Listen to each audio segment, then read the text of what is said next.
Hello everybody and welcome back to my channel. Today we've got something a little bit different, and this is what I first started out doing, and today we've got this Source, open source racing drone frame. And this is actually literally it's an open source. It's the mini quad or racing quad community. Yeah, I'm just going to read it from this bit here. Is an international, let's see if I get that better for you, is an international community made up of people just like you who for whatever reason wanted to fly a quadcopter or drone. So they set out to learn how to do that, and with their help you'll be able to do the same. Brilliant. I buy this locally in this country. For you guys in America, a place like that, you can go straight to team-blacksheep.com. I'm not affiliated or anything like that. I just think that they produce great stuff, and so I tend to use quite a lot of their stuff. So the drone frame serves as a platform to put your equipment on. The Source series of frames was designed for several specialised applications designed by the community. The frame is donated to the community to empower creators and makers and integrate best practices and current trends faster into the continuing manufactured product. In return, it allows the local distribution network to have cheap and direct access to a good frame to compete in an increasingly competitive marketplace. There you can go to Facebook groups, Black Sheep Lounge, to discuss if you wish. And there we go. This is TBS avionics.co.uk, Hong Kong, and this, I do realise they were in Hong Kong before,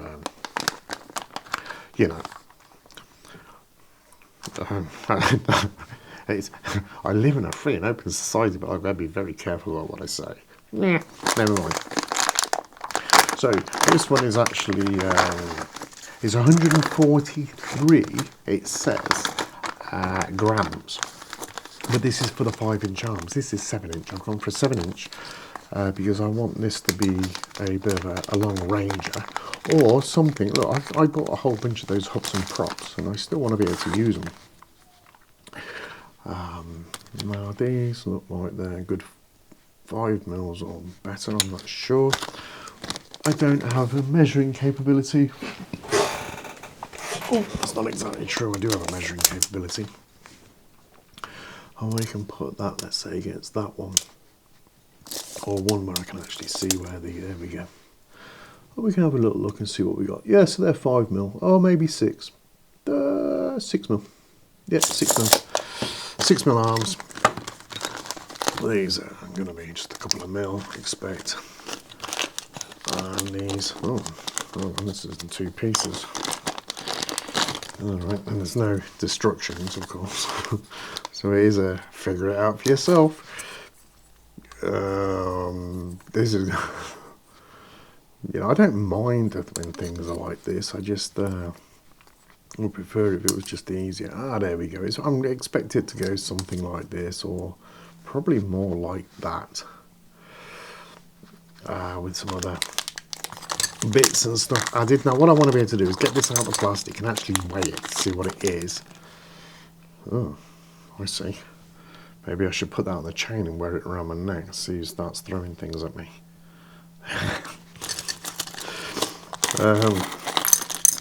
Hey, come on, we've got to be able to say some things.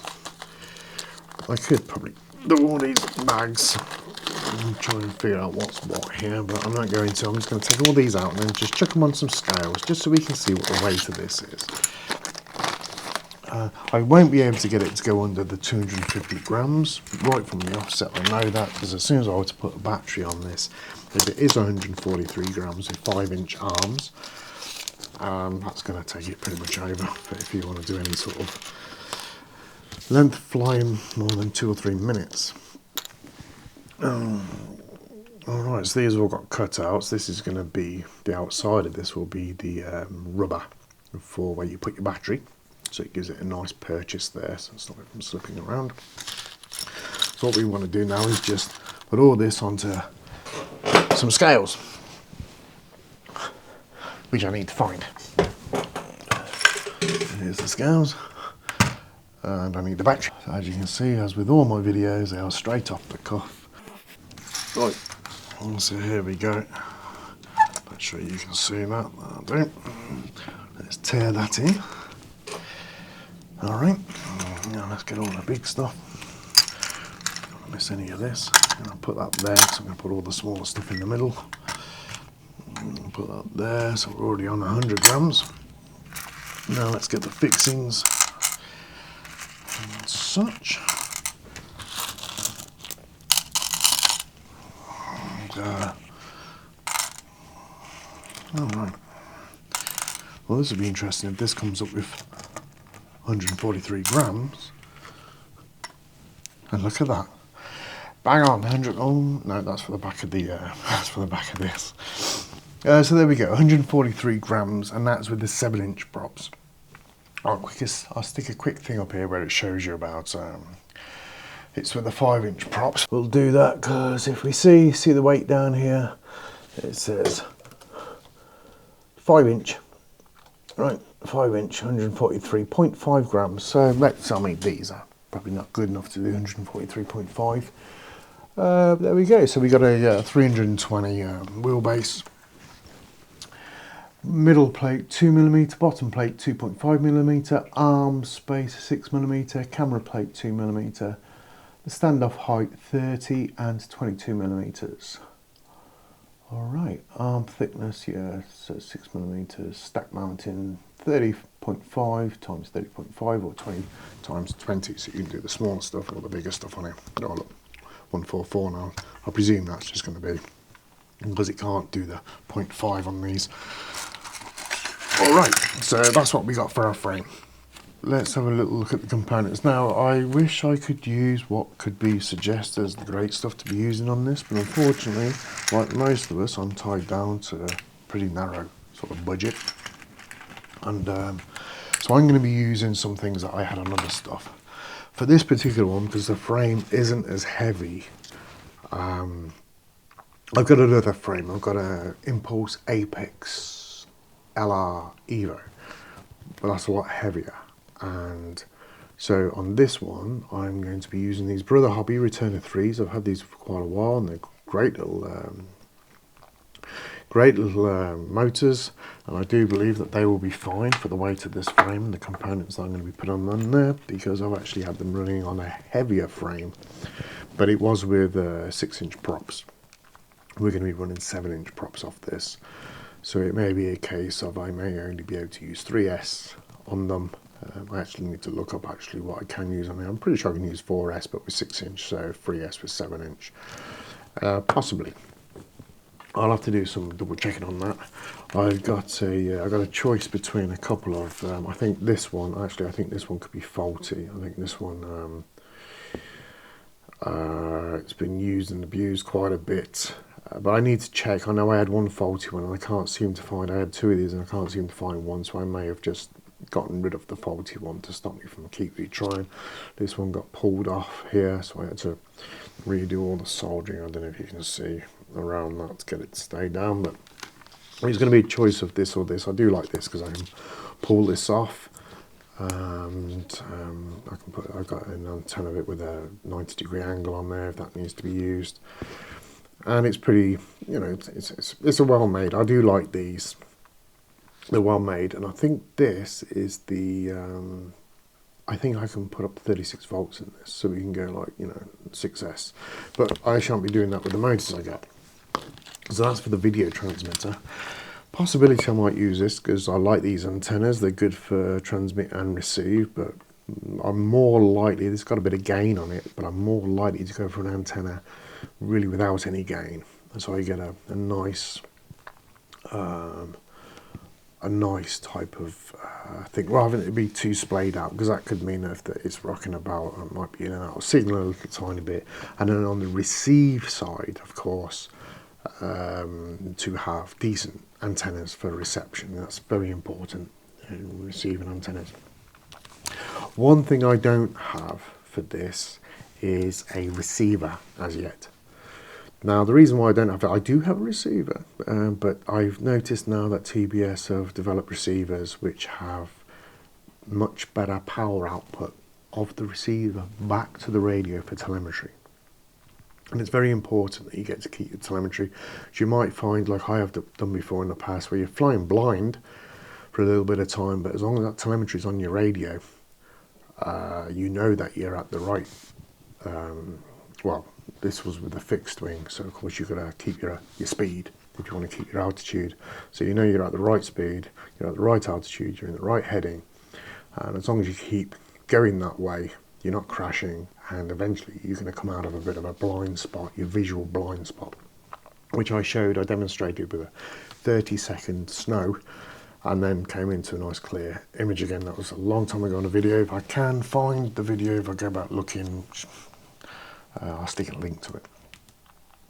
Alright, now the only thing that I need now is I need some ESCs, and I also need a flight controller and some sort of distribution board for those powers going to the ESCs. Now you can do this by buying a flash board. Sorry about my chair again. Oh.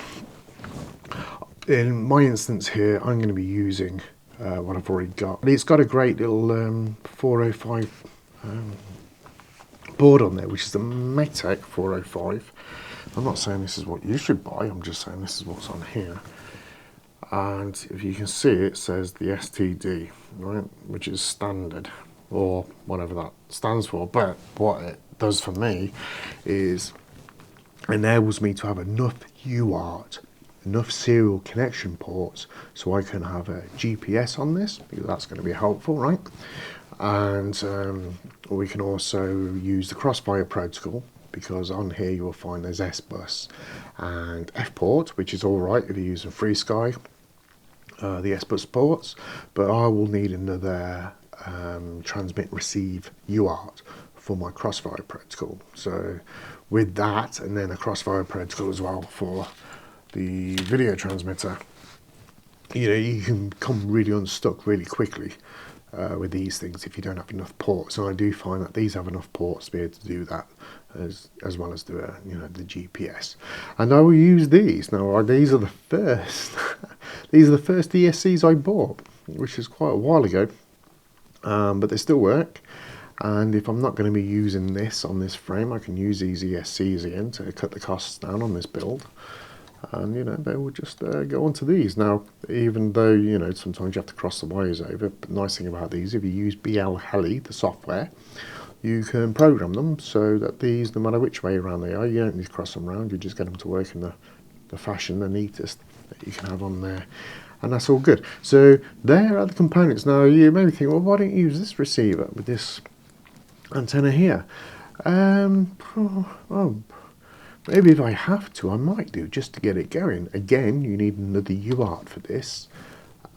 It's using the Crossfire protocol there. I think we may have covered that. I think we did, yes. But again, I mean, there's a great receiver. It is a great receiver. And I may use it on this just to get it going.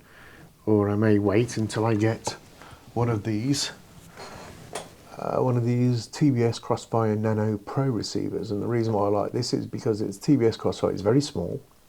It will come with another one of these antennas, which I really don't need, but it comes with it. Like, you know, I've just shown you the antenna I've got. The board is tiny, but the most intriguing thing for me about it is it's up to, and I believe this will be dynamic change, it's up to 500 milliwatts of telemetry output back to the receiver, back to the radio, which gives me that bonus of having that information, even if I lose visual through my monitor or goggles. I tend to use a goggle monitor because I can't afford the goggles. But there we go, that's what we got. And of course this has been on another one, but I've got a nice battery strap, which is you can call me a fanboy if you like. I am a bit of a fanboy for TBS gear. I tell you what, I've only ever had one problem with any TBS gear, and I spoke to them through the website and then through email there.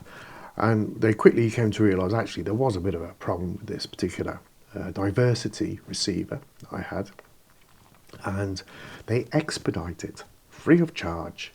I had it within days, well, I think it was about 4 or 5 days tops, another one to me. And that to me was just first class, and I just thought that's brilliant. I've explained to them the problem I was showing them as best as I can, and there was no let's wait 2 months or to and from with this. They just got onto it, expedited out to me, and I thought to myself, well, this is the reason why. Even though I know this isn't, but this is VAS video aerial systems. So you got all the same guys. It's all these saying they're very enthusiastic. They are enthusiastic. They love doing some really good flights. I mean, when you see the stuff on their website. So you know, I tend to go for it. So I just know it's going to be good from the get-go, and I don't have to mess around with firmware or finding other components to plug into it to get it to work. All this is updatable over the air, which means if I update, let's say, if I update my radio module in the back of my radio, which in this instance, just get it, which in this instance is my trusty Tyrannus here, and of course I got my Crossfire in there, and so when I update this, by connecting my computer and go through the TBS agent, I update this, and as soon as I turn any of the stuff on that's got power, to like these things or the receiver or anything, it just comes up here, update it, and you just press the button to update it. Does it all for you. Oh, it's brilliant. And again, for those never had any issues, it's always been very good, and so I tend to stick with what I know works. I'm not trying to advertise. I'm just trying to say this is what I use, and this is the reason why. It's not because it looks great, it's because it actually does what I want it to. Alright, so there's the components